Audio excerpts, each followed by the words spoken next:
Dakota Territory, August 1879. The air was thick with the scent of sawdust and fresh earth, but the men gathered near Miller's Creek were not looking at the new cabin's foundation. They were staring at the logs. Axel Bergman, a Norwegian with a quiet demeanor and hands as hard as oak burls, was not notching them. He was not preparing to lay them one on top of the other. Instead, he was heaving them upright, setting them side by side in a deep trench cut into the earth, like a row of massive, silent soldiers standing guard. He worked alone, his movements deliberate and efficient. Each log had been squared on 3 sides, leaving the outward-facing surface curved and natural. He was building a wall, but it looked like no wall anyone in the settlement had ever seen. It looked like a fence, a stockade, something primitive and wrong.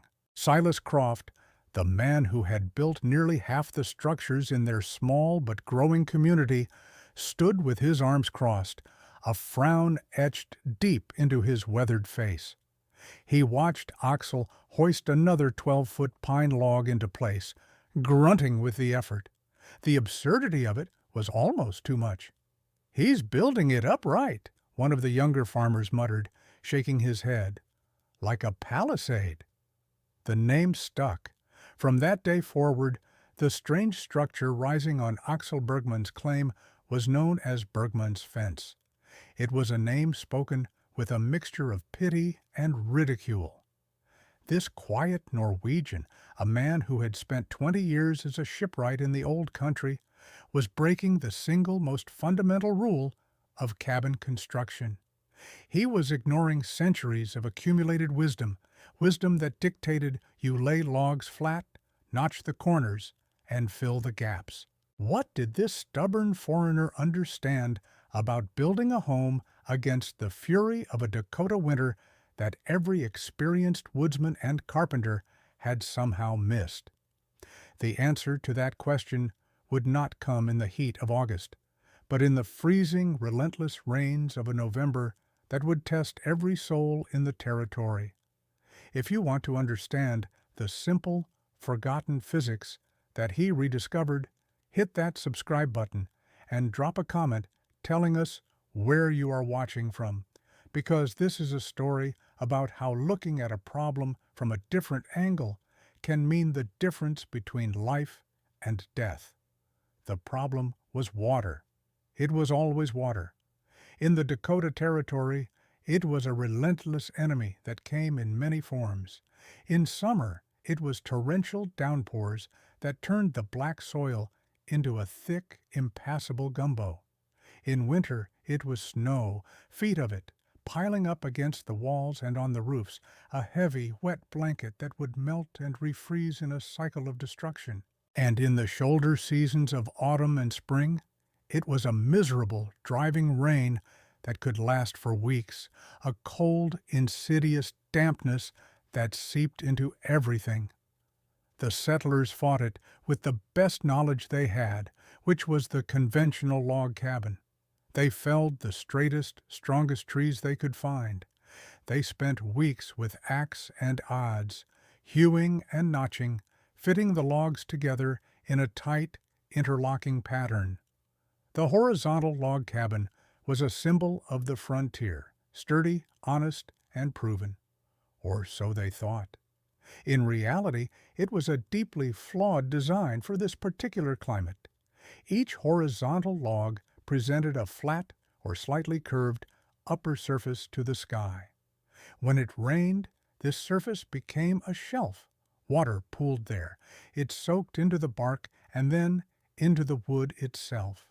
Snow would melt, and the water would run down until it hit the next log, where it would sit, patiently waiting to be absorbed.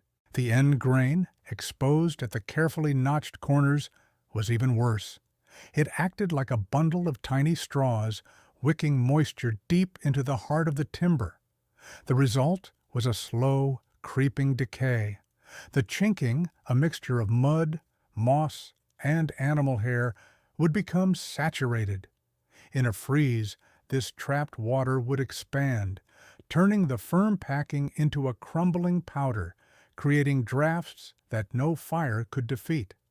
But the real cancer was in the wood itself. A black, creeping rot would begin where the logs met, where the water sat the longest. The base logs, closest to the damp ground, were always the first to go. A cabin that looked solid from a distance could be soft and punky to the touch, its structural integrity slowly turning to mulch. Inside, the consequences were miserable. A perpetual dampness clung to the walls. In winter, a thick rime of frost would form on the interior, tracing the patterns of the logs. Blankets felt clammy. Leather goods grew spots of green mildew. The air carried a constant chill that settled deep in the bones, a damp cold that made sickness a constant companion, especially for the very young and the old. Families burned through enormous piles of firewood, the heat seeming to vanish into the damp walls before it could ever warm the room. They were living inside a slowly composting box, and they accepted it as the unavoidable price of survival. Axel Bergman knew nothing of building cabins on the prairie. He had arrived only the year before with his wife, Elin, and their 2 small children. But he knew wood, and more importantly, he knew wood and water. As a shipwright in Bergen, he had spent his life making wood do the impossible, float, remain watertight, and resist the constant assault of the sea. He had built the hulls of fishing vessels and coastal traders, ships that lived their entire lives in the water. He understood the grain of a tree not as a decorative pattern, but as a system of capillaries, a highway for moisture. He had spent his first winter in a hastily built, conventional cabin rented from another settler. He watched with a professional's eye as the water behaved exactly as he expected it to. He saw the pooling on the logs. He ran his hand over the damp interior walls. He saw the black stains of early rot in the corners. He listened to the other men at the trading post complain about drafts and endless chopping for the stove. They spoke of the problem as one of insulation, of needing better chinking, of finding drier wood. Axel saw something different. He saw a fundamental design flaw. He saw a structure that was inviting its own destruction. On a ship, you never exposed the end grain to the sea if you could help it. You never created shelves for water to sit on. You always worked with the grain, using it to shed water, to channel it away from the vulnerable parts of the structure. You laid your decking flat, yes, but you sealed it with tar and oakum until it was a single, impenetrable surface. A cabin wall wasn't a deck. It was a vertical surface, and it was being treated all wrong. He knew that the fibers of wood, when aligned vertically, acted like a thatch roof. Water would hit the surface and, pulled by gravity, run straight down the grain to the ground. It would have no place to pool, no flat surface to soak into. It would be shed, not absorbed. This was the simple, profound principle he brought with him from the sea, a piece of old-world knowledge that, on the Dakota prairie, looked like madness. The construction of Bergman's fence became a source of grim entertainment for the settlement that summer. Men would ride out to Axel's claim on their way back from the trading post just to watch the strange building take shape. Axel, for his part, ignored them. He was not building for an audience. He was building for his family. His process was meticulous, born of a shipwright's precision. After felling the straightest pine trees he could find, he stripped the bark and, using a broadaxe and a chalk line, hewed 3 sides of each log flat. The 4th side, the one that would face the weather, he left rounded. This wasn't for aesthetics. The natural uncut surface of the tree just beneath the bark was more resilient to water than a hewn face. Next, he built his foundation. While most cabins were set on a few corner stones or directly on the ground, Axel dug a trench 2 feet deep and a foot and a half wide around the entire perimeter of his planned home. He spent a week hauling fieldstone from the creek bed, fitting them together without mortar, creating a solid dry stone wall that rose a foot above the ground. This foundation would do two things. It would keep the base of his vertical logs from ever touching the damp earth, and it would provide a heavy, stable anchor for the entire structure. Then came the most critical part. He coated the bottom 2 feet of every single log, the part that would sit in the trench against the stone, with a thick layer of pine tar he had carefully rendered himself. The smell was sharp and familiar, the smell of a shipyard. It was the same technique used to protect the hull of a ship below the waterline. It was his guarantee against the ground's insidious dampness. It was during this phase that Silas Croft made his first and only direct intervention. He rode out one afternoon, dismounting from his horse with the slow, deliberate movements of a man whose authority was rarely questioned. He was not a malicious man. He was the region's established expert, and he felt a genuine concern that this newcomer was building a death trap for his family. "Bergman," Silas began, his voice calm and reasonable. He gestured with a calloused hand toward the upright logs Axel was preparing to set. "I've built 30 cabins in this territory. I know what this land does to wood. You're setting those logs green. When they dry, and they will, they're going to shrink." Axel paused, wiping sweat from his brow with the back of his arm. He nodded. "They will." Silas pressed his point, convinced he was reasoning with a fool. "They'll shrink across the grain, not with it. Each one of those logs will get thinner. You'll have gaps between them, gaps you could stick your hand through. This thing you're building won't just be drafty, it will be a sieve. The first winter wind will blow right through it. How do you plan to lock your corners? It has no strength." The objection was technically sound. It was the most obvious and damning flaw in Axel's design, and Silas delivered it with the confidence of undeniable fact.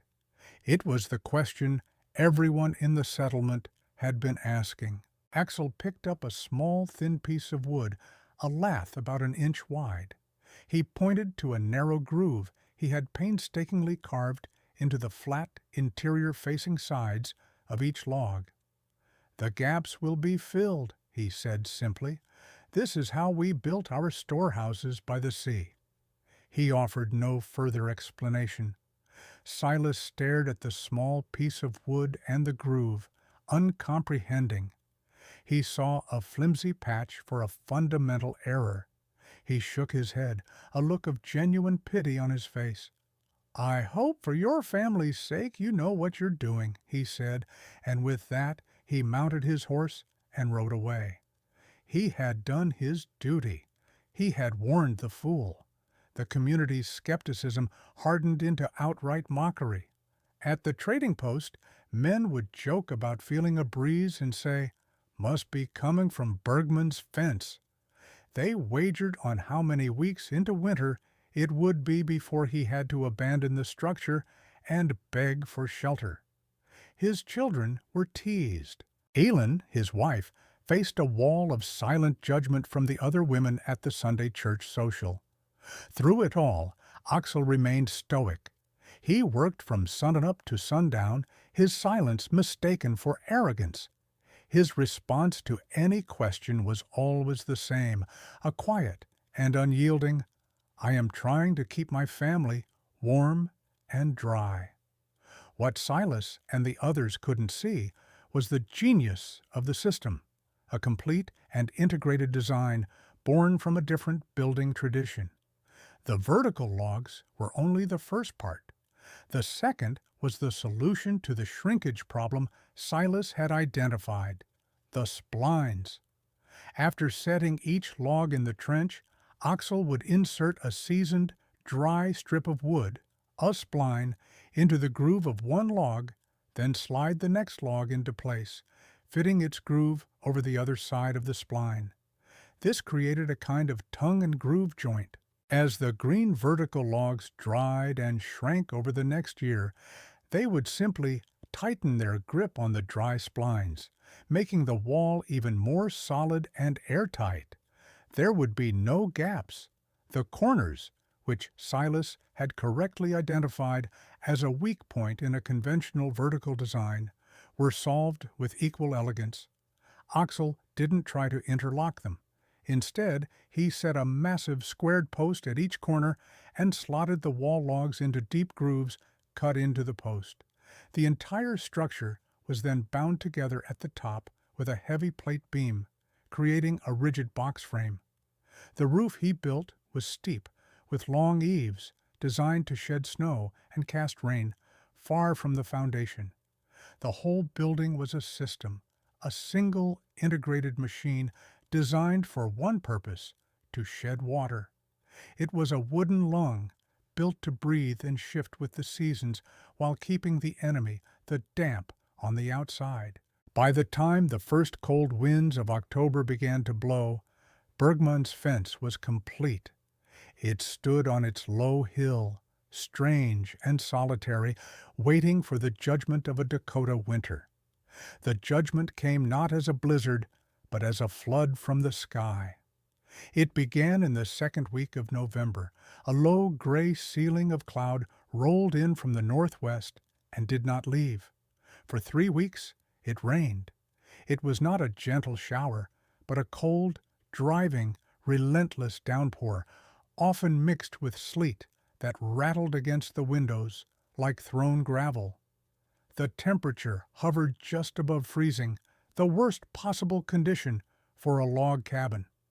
It was not cold enough to freeze the ground solid, but it was cold enough to make the dampness a life-threatening chill. The territory became a sea of mud. Creeks overflowed their banks. Travel became nearly impossible. For the settlers in their horizontal log cabins, the world shrank to the 4 walls of their homes, and those walls were failing. The weeks of rain saturated everything. The logs, already holding moisture from the autumn, became sponges. Water wicked through the chinking, which dissolved and washed away, opening up countless drafts. The black rot, which had been a slow disease, now galloped through the wood. Inside the cabins, life became a desperate struggle for warmth and dryness. The walls wept. A constant drip of brown, tannin-stained water ran down the interior, pooling on the floorboards, which began to swell and warp. Frost no longer just graced the windows. It crept across the walls themselves, a creeping white fungus of cold. Families huddled around their stoves, feeding them constantly, but the heat was stolen by the damp logs. They were trying to heat the very water that was destroying their homes. They burned through their winter wood supply at a terrifying rate. The air was thick with the smell of mildew and wood smoke. Sickness, that dreaded winter cough, began to spread from house to house, thriving in the cold, wet conditions. Silas Croft, the master builder, was not immune. His own cabin, the finest in the settlement, built with his own hands from the best timber, was suffering as badly as any other. He had spent days outside in the miserable rain, trying to patch the chinking, his hands raw and numb from the cold mud. But it was a futile effort. As soon as he patched one section, another would give way. His wife, Martha, had taken ill, her breathing shallow and ragged. The doctor had been unable to make it through the mud for a week. Silas sat by the stove, listening to the 2 sounds that now defined his existence: the hiss of the rain on the roof and the rasp of his wife's cough. He looked at the walls of his home, the symbol of his expertise and his standing in the community. They were dark with moisture, clammy to the touch. He had done everything right, everything according to the proven methods, and it had all failed. His certainty, the rock upon which he had built his reputation, had crumbled into mud and rotten wood. It was in this moment of despair, huddled in the cold, that a thought surfaced, a thought he had suppressed for weeks: the fool on the hill, Bergman's fence. He pictured Axel's family, his two small children, in that bizarre, flimsy-looking structure. A wave of guilt washed over him. He had mocked the man, had stood by while the community ridiculed him. What if his pride, and their pride, had condemned a family? He imagined them freezing, the wind whistling through the gaps he had so confidently predicted. He had to know. Before he left, he knew he was facing a decision that would redefine his life's work. He felt the weight of his entire reputation, all the homes he had built, all the advice he had given, pressing down on him. Was it possible that everything he knew was wrong? The coming answer would either confirm his expertise or shatter it completely. If you've ever had to question a long-held belief, hit that like button right now, because Silas was about to walk into a revelation that would change not only his own mind, but the future of the entire community. The journey to Axel Bergman's claim was a half-mile of purgatory. The mud was ankle-deep, a thick, cold slurry that sucked at Silas's boots with every step. The rain, driven by a raw wind, felt like needles on his exposed face. He trudged onward, head down, driven by a grim cocktail of fear and duty. He expected to find a disaster. At best, a family huddled in blankets, their fire failing against the onslaught of drafts. At worst, something far more final.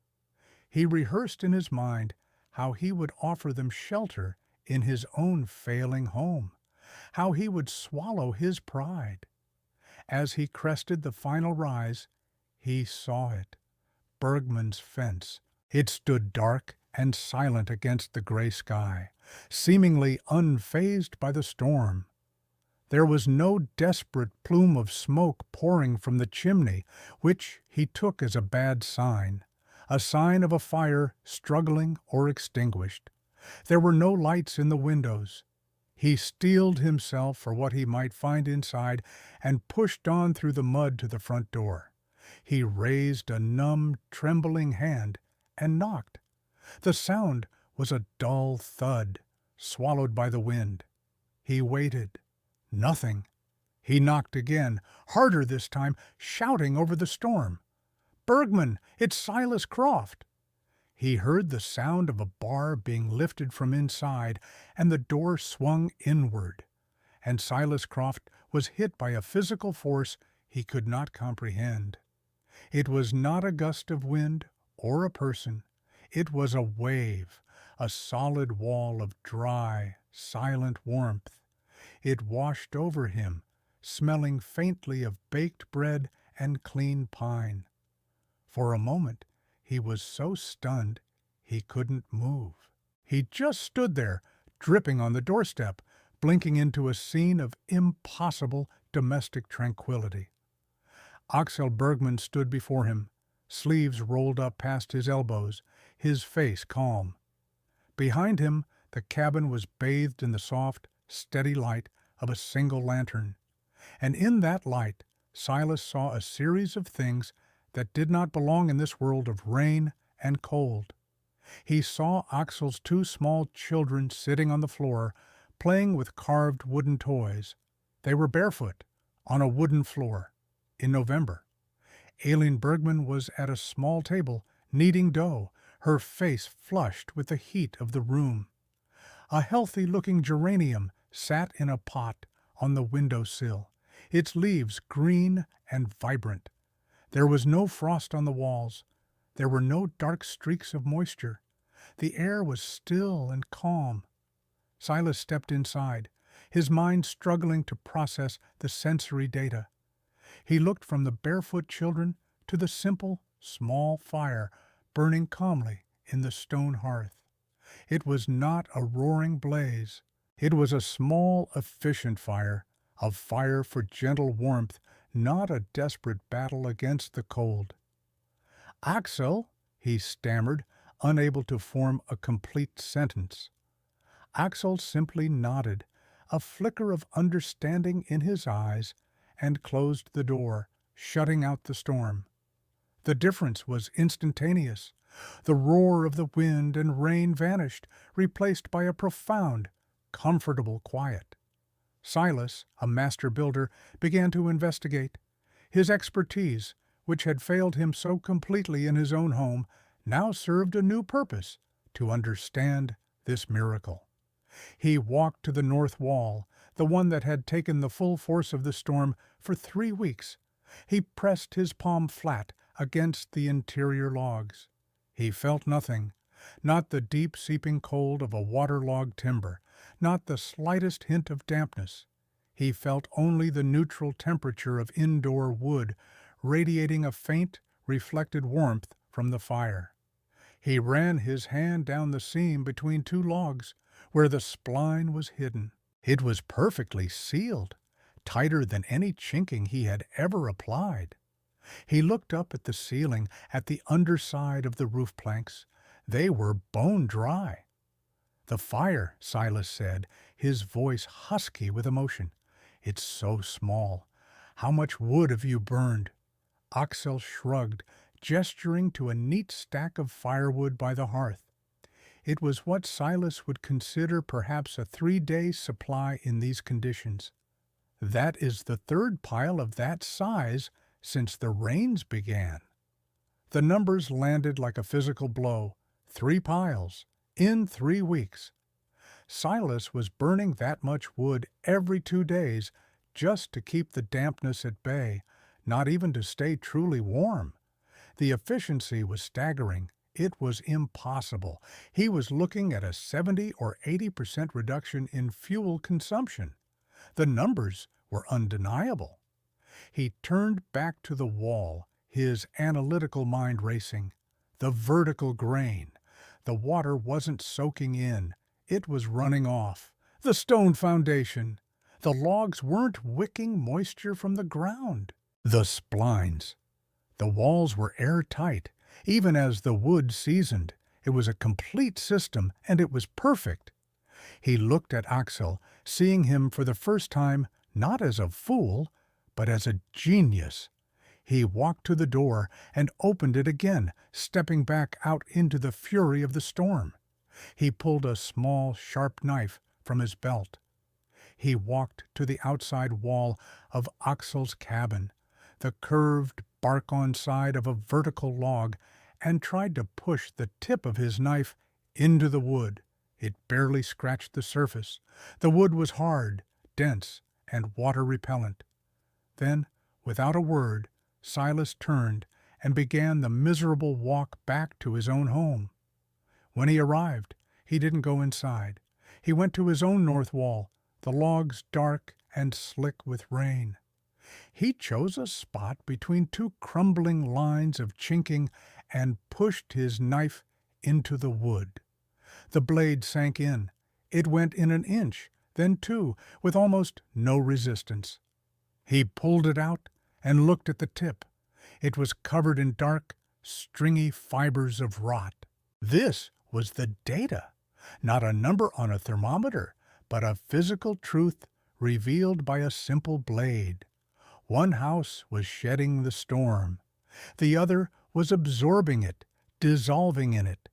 He went back to the Bergman cabin, the knife still in his hand. He didn't knock. He simply opened the door and stood there, a broken man, the rain dripping from his hat onto the clean, dry floor. He looked at Axel, at his warm wife, at his barefoot children. "I was wrong," Silas Croft said, his voice clear and steady, all arrogance gone, replaced by a profound and humbling awe. Everything I thought I knew about building in this country was wrong.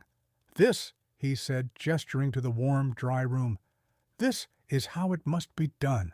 You have to teach me, Axel. You have to teach us all.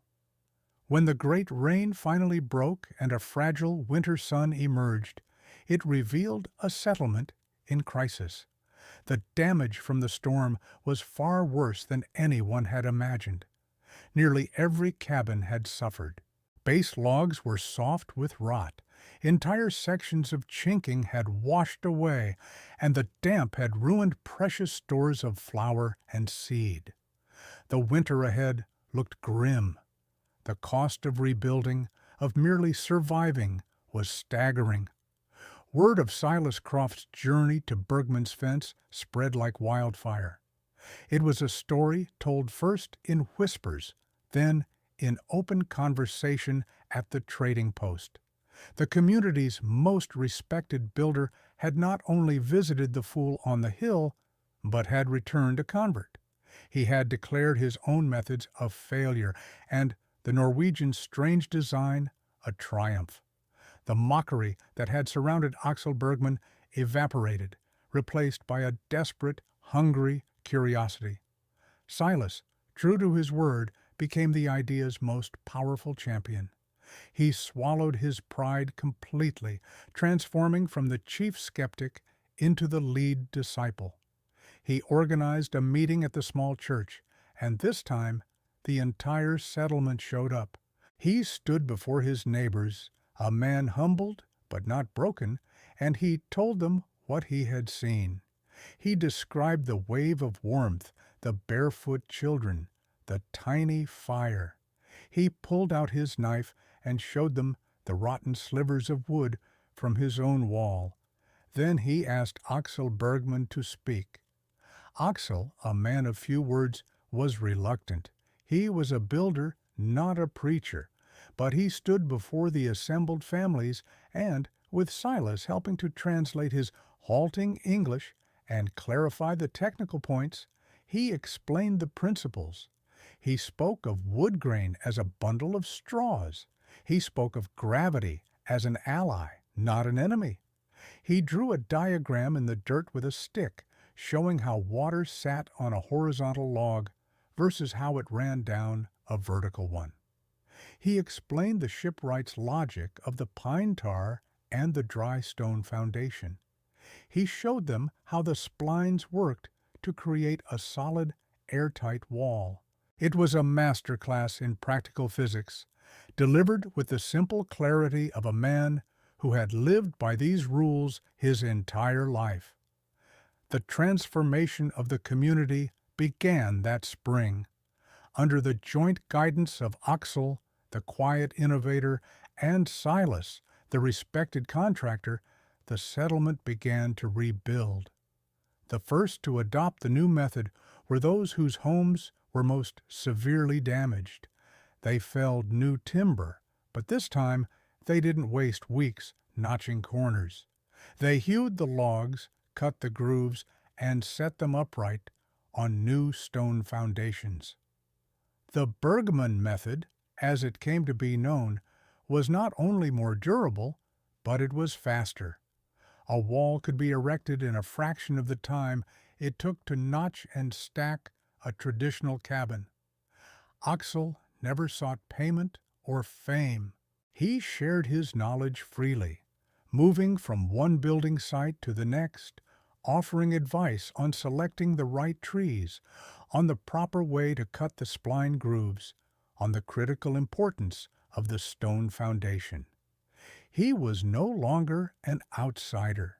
He was the quiet center of the community's rebirth, a man whose strange idea was now the foundation of their future.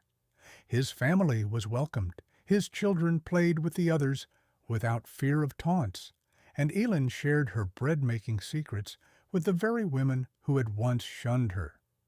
Over the next decade, the architectural landscape of the region changed. The old, rotting horizontal cabins were torn down or converted into barns. New homes were built in the vertical style. Variations emerged. Some builders used two massive posts and infilled the walls between them. Others experimented with different corner joints, but the core principle remained the same. The walls stood upright, shedding the water. The real impact wasn't measured in cords of wood saved or in the longevity of the buildings. It was measured in human lives. It was measured in the sharp decline of winter sicknesses. It was measured in the babies who survived their first critical winter, in the elderly who no longer had to sleep huddled by a fire, in the simple human dignity of living in a home that was warm, dry, and safe. Bergman's fence had become Bergman's gift. The story of Axel Bergman and his vertical log cabin is a powerful lesson. It stands as a stark reminder that conventional wisdom is only wise until it is proven wrong. Tradition, for all its value, can sometimes be a cage, preventing us from seeing a simpler, more effective solution that lies right in front of us. Axel's insight was not born from complex equations or academic theory. It came from a different perspective. He saw a house as a ship, a structure that had to contend with the relentless forces of nature, and he applied the lessons of the sea to the soil of the prairie.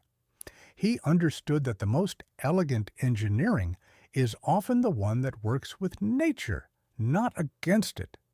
His quiet persistence in the face of ridicule, his focus on the practical outcome rather than on winning an argument, is a model of true innovation.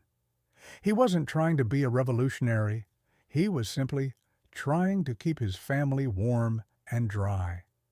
The principles he used are not just historical curiosities. The idea of a building that sheds water from a vertical surface lives on today in modern construction, in concepts like the ventilated rain-screen facade, a core component of high-performance building design. The fundamental physics Axel understood remains as true today as it was in 1879. If this story of how simple logic defeated popular opinion resonated with you, hit that like button to help spread this forgotten wisdom. And subscribe to this channel for more stories of the ingenious solutions our ancestors developed to survive and thrive in the harshest of conditions. We'd love to hear from you, so drop a comment below and tell us about a time you saw a simple, clever solution to a complicated problem. The story you have just heard is a fictionalized account inspired by historical building techniques such as the Scandinavian stavverk and vertical log construction methods used by various cultures. While the engineering and physical principles discussed are real, the characters, specific events, and location are composite creations for narrative and educational purposes. This content does not constitute professional engineering or construction advice.